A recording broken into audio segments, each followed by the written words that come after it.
Hello everybody, Kenisha the Creator here, and I'm here today to bring my reaction to Dating Things I Shouldn't by Jaidenanimations. Dating.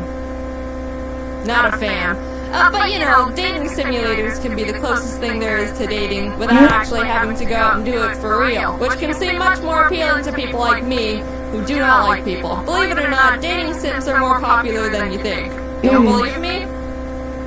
Yeah, I guess that's fair. Either way, there's a seemingly endless plethora of different types of dating simulators out there. You can simulate dating anime girls, anime boys, evil anime girls, old rich chicken man, bulls, birds. Anything you set your mind to, you can date. Virtually. I've never really played or wanted to play dating simulators. The closest thing I've come to developing any sort of connection with virtual beings is being best friends with Chief in Animal Crossing when I was 13. So I decided I want to see what they're like. You know, surely there's a reason the genre has roughly 22 million consumers. I mean, that's a few million short of the entire continent of Australia. You love bugs, but I didn't go out looking to play the generic normal game. I wanted to test the limits of game developers' creativity and find dating sims that were the weirdest ones. Conceptually really out there. First on the table is speed dating for ghosts. As you can guess, we are starting out by dating ghosts. So how it works is you choose a room to go into. You have a few minutes to chat with a ghost until a bell rings and another one sits down in front of you. There's 3 ghosts per room, and once you get the chance to chat with all of them, they all do another circuit. You can continue your conversations and ultimately choose which one you want to go on a date with. I'm greeted by the speed dating receptionist Fran, who says, "We get all kinds of ghosts here. Nice ones, sad ones, spooky ones. It gets lonely being a ghost." And I say, "I like being alone." It can be lonely being a ghost. Never met a ghost who doesn't need anyone. I think a ghost is really kind-hearted, no matter what they look like. I'm doing just fine, thanks. You don't even want to make a friend? Nope. And that led to me leaving the speed dating for ghosts event. Well, okay, I guess I can't be myself in these games after all. So I lie, and I'm given the choice to enter one of 3 rooms. The room of palms, the room of liars, and the room of black. What are big liars?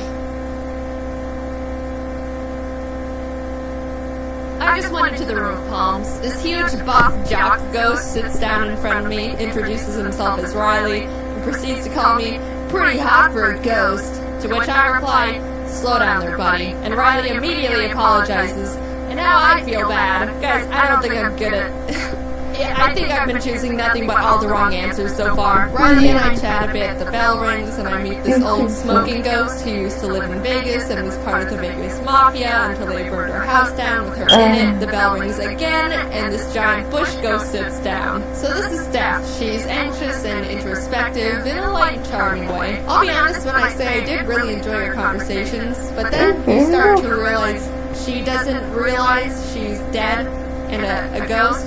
And then the conversation turns more into just trying to hint towards letting her know she's not alive anymore. I started learning Japanese, but there's thousands of kanji characters to learn. You've got an eternity to learn. If only I'll die before I learn the language. You're already dead. Yeah, you're right. In a way, we all are just waiting to die. Yikes. You're dead. Are you threatening me? I'm gonna tell Fran. Steph finally catches on, and then it gets super introspective. You know, I still feel alive. Just dissociated. Ouch! Oh! Whoa! All that one was real out of nowhere. What the heck? You can't recite my own feelings to me like that. Time ran out and the event came to a close. Out of all the ghosts, I wasn't really drawn to any of them enough to want to go on a date. I like Steph, but she's got her own demons to face for a bit, so back to the 3 rooms I went. Round 2, I chose Room of Liars. First up is a ghost that is apparently very scared of ghosts. When I was alive, I used to be so scared of ghosts. And turns out they were real this whole time? That one was, you know, I feel like there was an overall feeling going into it with how well that could have gone no matter what. So, you know, then came Spooky Peter, and I was ecstatic.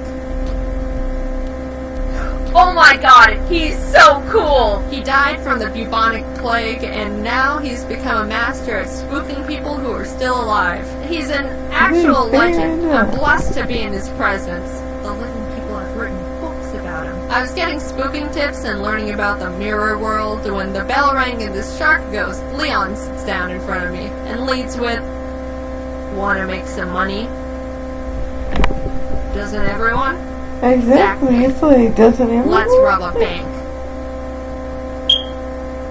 So I met up with Leon at the place he told me. I was a little bummed I couldn't chat more with Spooky Peter, but when someone invites you to join them in robbing a bank, how can you say no? You put everything on hold. We were getting ready to go in and were chatting with Leon's bank robbing buddy, Carlsbad, who was explaining how he works at the bank we were about to rob so he can open the safe and knows where all the security cameras are pointed, when... Why would security cameras catch ghosts? Spooky Peter! Leon recruited Spooky Peter to join the bank rob crew from the speed dating event as well. I'm nothing less than ecstatic, and my mental health is at an all-time high, which is the ideal circumstances for bank robbing. We get into the safe thanks to Carlsbad, and unfortunately there wasn't a huge pile of money like Leon was hoping. Like in the cartoons and movies, but we were able to open a deposit box that had some lawyer documents in it and a 14-karat gold vanity mirror set. I gave the mirror to Spooky Peter. That was about all the time we had before we had to scram out of there, and even though it wasn't a huge pile of money, I think it was a pretty successful bank robbery. We took something from the bank. That's, what else do you want? And I got to see Spooky Peter again. So, since I technically didn't go out on a date with anyone from the liar's room and robbed a bank instead, that leaves one room left to find my spooky ghost partner. Everyone in the room of black was very nice. There was a punk rock skater kid just looking to have fun with a new friend, a nice old pollen lady who makes jam for the living, and Gary. Hello?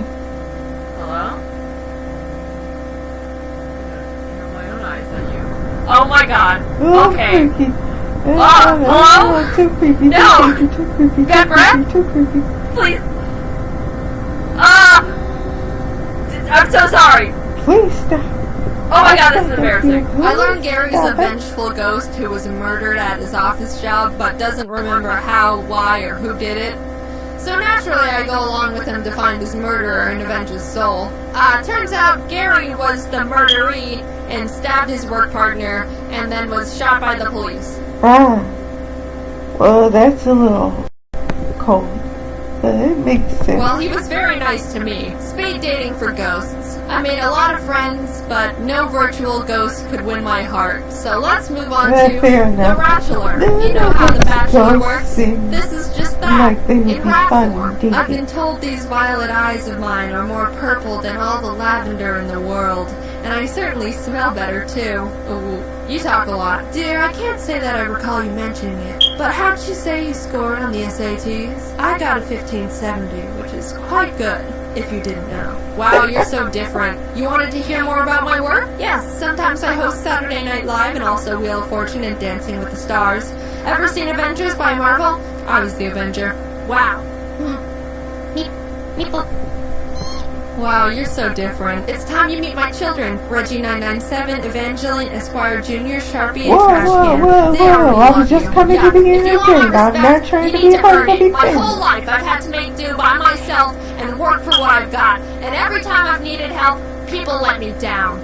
Well, that sounds very tragic. I am sorry that people always let you down. As much as I enjoy being here on The Bachelor, I can't wait to get back home so I can keep teaching my baking class at the local youth center. The kids are so sweet. Next up, I'm teaching them all to bake cheesecake. I hope you can come with me. I could bake you a cheesecake. The kids would love you. You talk a lot. I ended up proposing to 3 salamanders dressed up as a rat. Alright, what's next? Dating a dog? Sure, why not at this point? Would you like to see my collection of newts? I mean, okay. What's your ideal starting Pokemon? I'm way more Digimon, to be honest. I mean, hey, if you like Digimon, that's up to you. I like that Pokemon and What do you call an alligator in a vest? An investigator. I never want to see you again. So I've tried dating ghosts, rats, dogs. What else is there at this point? Who knows? You're right. Namco video game characters. When I found out this sim lets you date Namco characters, I immediately thought of Fygar from Dig Dug. I just think he's really cool. I don't think they put Fygar in there, but Dig Dug is part of the cast, so I started getting my hopes up that I could get to know Dig Dug. So in the game you play as a shy, awkward cousin from Katamari Damacy who attends Namco High. You end up being put in detention for rolling up desks, the entire marching band, cars, Principal Dig Dug. Wait, he's the principal? Yeah, that's not gonna work. So now I'm bummed and on the verge of quitting the game. What's the point in playing if neither Dig Dug or Fygar are romantic interests? But in the cast of characters in the detention room I could talk to, one stuck out to me. Galaga Ship. And suddenly it's all worth it again. I go up and try to talk to Galaga Ship, and naturally they're surrounded by all the popular characters. They're talking about the school play and how they all think Galaga Ship is perfect to play Juliet, and thus began my plan to get into the school play to Romeo Juliet Kiss Galaga Ship. I have the option to talk to other characters, and I just go, no, I'd rather sit here and do nothing until the end of detention. And that's exactly what I did. The next day was the little school festival to show off all the clubs and stuff. Naturally, I went straight for the drama club and found Galaga Ship manning the booth. I want to join. Auditions are in the auditorium. I want to be Romeo. Read your lines. Alas, that love, whose view Romeo's understudy. Bam! And good enough. Now I have an excuse to practice lines with Galaga Ship, who did land the Juliet role because they're perfect in every way. The story moves along, and I meet up with Galaga Ship to rehearse our lines. Well, their lines. You know, understudy. But Principal Dig Dug finds us in the auditorium and thinks we're skipping class for some reason, and gives us both double detention. So the obvious next step for me was to sneak onto Galaga Ship's property at night and discreetly start apologizing for getting them into double detention. But then their parents find us being secretive and suspicious and ban me from ever talking to their child ever again. It starts raining. Then Pac-Man, who has not been a character in this story at all up until this point, shows up and tells me to be true to myself. Okay, I go home. The next day at school, we find out suddenly Pac-Man has been kidnapped by evil Namco High. What? I don't even know where the story's going anymore. Galaga Ship and I team up and beat everyone up. I think, like all the students and teachers, we rescue Pac-Man, and that's the end. The end. I'll be honest. Seriously? That one was a bit... We don't even get to see the end of the I think play? it lost me That there. was You'd think a game where you could date Galaga happening? Ship would have a clearer story. After all the dating simulators I just went through, I think I feel weird. Were they all fun? Yeah, I'd say so. But yeah, maybe going for the strangest ones. I guess I got what I asked for. Either way, it was a nice yeah, the strangest ones wouldn't exactly make the best score. Simulators. It is unfortunate I didn't end up finding my perfect virtual relationship, but hey, there's plenty of ones and zeros in the sea. But I do not think I will be casting my line again anytime soon. However, I could go for another bank robbery. Surprise! We've been working with Terraria to do a collab on some merch stuff. Hey, fair enough. Hey, fair enough. If that's what you like to do, Jaden, then that's what you like to do. Anyway, that was my reaction to Dating Things I Shouldn't by Jaidenanimations. This is really so silly. I mean, going through all these different dating sims. It was definitely interesting, I will say the least. Anyway, don't forget to like, comment, and subscribe. Have a good day. Bye.